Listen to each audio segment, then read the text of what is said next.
Qual a avaliação que o senhor faz sobre essas tarifas que o presidente americano Donald Trump pretende impor sobre o Brasil? Olha, Vitor, em primeiro lugar, essas tarifas são uma completa estupidez, né?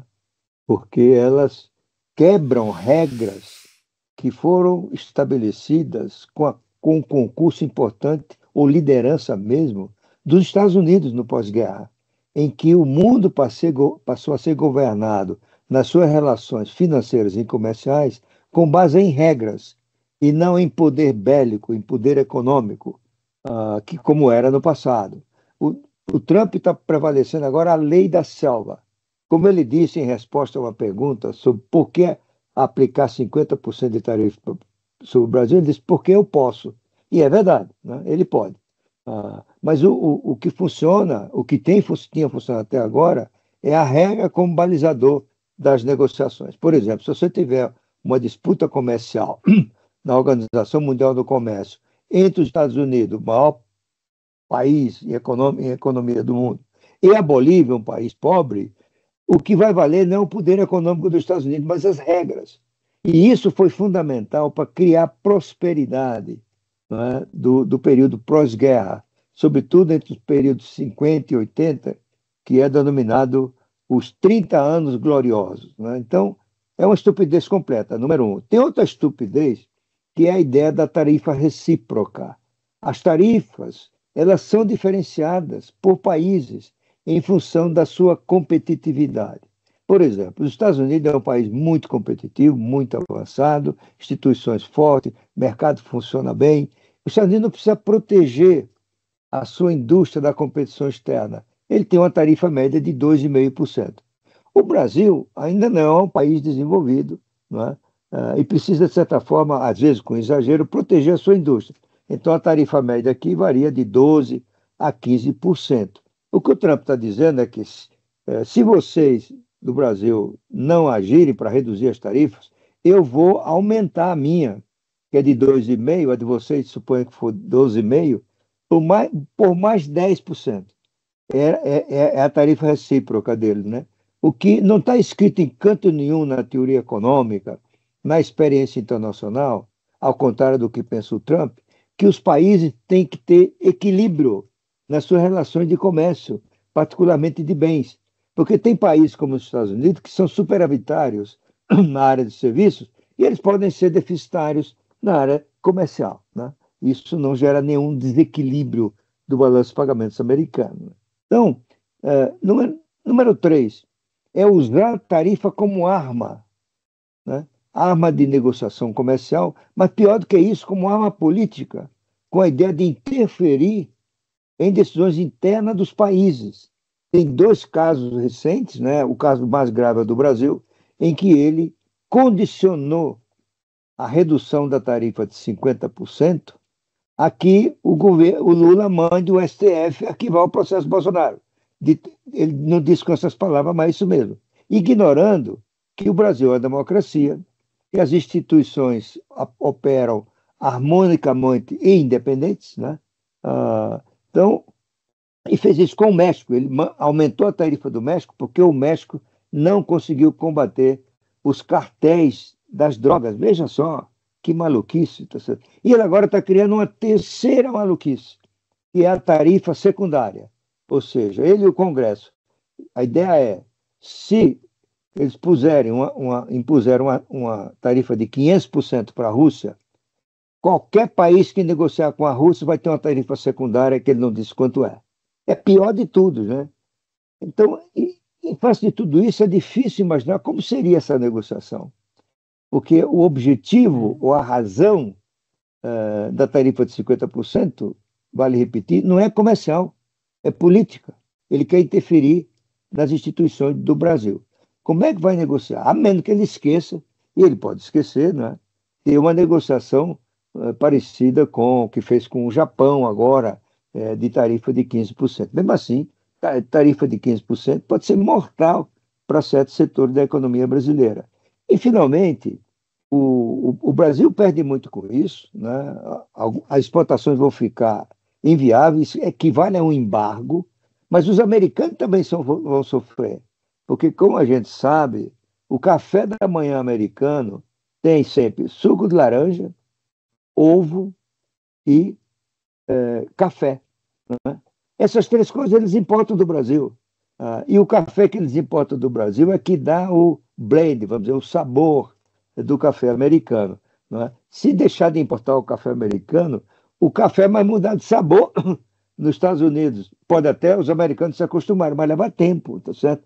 E, além disso, vai ficar mais caro, porque com tarifas os preços se tornam mais altos e quem paga isso, ao contrário do que pensa o Trump, não é o país exportador, é o país importador, é o consumidor americano. Em resumo, é isso. Alguns analistas dizem que isso é só bravata de Donald Trump, que é o jeito dele fazer política, mas o senhor acha que essas tarifas devem entrar em vigor a partir de agosto? E acrescento outra, o senhor lembra de algum outro presidente, não só dos Estados Unidos, mas de outros países que fez algo parecido? Não, isso que está sendo feito nos Estados Unidos é inédito, né?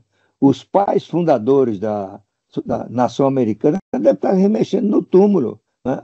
Ver um presidente destruindo um conjunto de regras, normas, condições, né, que eles próprios construíram e que gera prosperidade, certo? Então, eu acho que é sem paralelo nos Estados Unidos, né? Aqui pode ter outro país. Eu nunca ouvi falar algo parecido em que a tarifa aduaneira se transforma em arma contra um país. E mais do que isso, né, por que é difícil negociar com ele? A revista The Economist, numa matéria de fevereiro, mostrou que o projeto de poder global do Trump, nisso inclui as tarifas, tem métodos de ação semelhantes aos da máfia. Ou seja, o método da intimidação, do ataque, né, da chantagem. É difícil negociar com um país que adota esse tipo de estratégia. Né? E, além disso, todas as informações dizem que o Trump não ouve ninguém, é da cabeça dele. Ele chama lá um assessor, dita lá uma carta e a carta sai. Tanto assim que a carta para o Brasil saiu com um erro, né? Porque alguém observou que a carta dele, os 2 últimos parágrafos, são os mesmos para todos os países, né? É um corte e cola, né? E lá em todos os países está dizendo que o país tem déficit, os Estados Unidos tem déficit comercial. Ora, acontece que isso não aplica ao Brasil. Faltou alguém para revisar a carta do Trump. Tem isso. É uma coisa caótica, desorganizada, prejudicial a todo mundo. Então, é um desafio grande para o Brasil negociar. Tem uma estratégia que o Brasil está adotando, né, que eu acho correta, que é sensibilizar os nossos parceiros comerciais. Né? Ou seja, chamou-se um conjunto de empresários, de empresas que exportam, eles deram dicas, eles sabem quem são seus parceiros, e há conversas, né, entre esses parceiros, no sentido de eles também atuarem para até forçar o Trump a recuar. Né? Por exemplo, 2 empresas mais importantes de comercialização de suco de laranja nos Estados Unidos entraram na justiça contra a tarifa do Trump, argumentando corretamente que essa tarifa é ilegal. A lei não autoriza adotar esse tipo de tarifácio que o Trump vem adotando. Eu ia entrar nesse ponto. Como é que o senhor avalia até agora as ações que o governo brasileiro está colocando em prática para tentar reverter essa situação, para tentar conversar com o governo americano? Olha, tem um lado certo e um lado incorreto. O lado certo são os trabalhos conduzidos pelo vice-presidente Alckmin, ministro da Indústria e do Comércio, né? O trabalho do Itamaraty, a articulação com os empresários, né? A provocação para um encontro com os Estados Unidos, tudo isso está caminhando, a meu ver, de maneira muito competente. E tem um lado incorreto, que é a atitude do Lula. Né? O presidente Lula recebeu um presente do Trump, que é situar os Estados Unidos como inimigo externo do Brasil. E como a gente sabe em todo mundo, quando tem um inimigo externo, e o país se une, né, contra esse inimigo externo, isso resulta em apoio ao governo da ocasião. E o Lula arranjou esse inimigo externo, que é o Trump. Tanto assim que a popularidade dele melhorou, segundo as pesquisas mais recentes. Mas, ao mesmo tempo, o Lula está adotando uma postura que é tudo pela reeleição. Então, ele quer aproveitar ao máximo esse presente que o Trump lhe deu para falar mal do Trump, né? Então, ele chamou o Trump de irresponsável em discurso na reunião do BRICS, deu uma entrevista a uma empresa de TV americana de grande penetração no país, que é a CNN, né? E ele disse lá que se o Trump estivesse no Brasil e tivesse feito o que ele fez no 6 de janeiro de 2020, né? 2020, ele estaria preso, tá certo? E com zombarias, vou mandar jabuticaba para o Trump, tá certo? E a ideia de defender a soberania nacional. Ninguém tem dúvida que tem que defender a soberania nacional. Mas não precisa fazer isso atacando o outro lado. Mesmo porque o Brasil não tem as armas que o Trump tem, certo? E como nós estamos lidando com um sujeito megalomaníaco que reage, né, a críticas contra ele, como a gente viu agora, numa ação de 20 bilhões de dólares que ele está movendo contra o Wall Street Journal, porque o Wall Street Journal divulgou, tudo indica corretamente, algo que é contrário ao que quer o Trump, ou seja, pode afetar a sua popularidade, né? Então, é um presidente que reage assim, como se diz em português, na lata, sem pensar. O Trump não avalia as consequências das medidas que ele toma, né? Por exemplo, quando ele colocou 145% de tarifa contra a China, isso inviabilizaria a Apple, né? 90% do iPhone vem basicamente da China, né? E o iPhone custa hoje menos da metade do que custaria se fosse produzido nos Estados Unidos. Então, a Apple teria que se reestruturar totalmente para produzir nos Estados Unidos pelo dobro do preço. E isso poderia desestruturar a empresa. Eu acho, houve um telefonema do presidente da Apple para o Trump, né?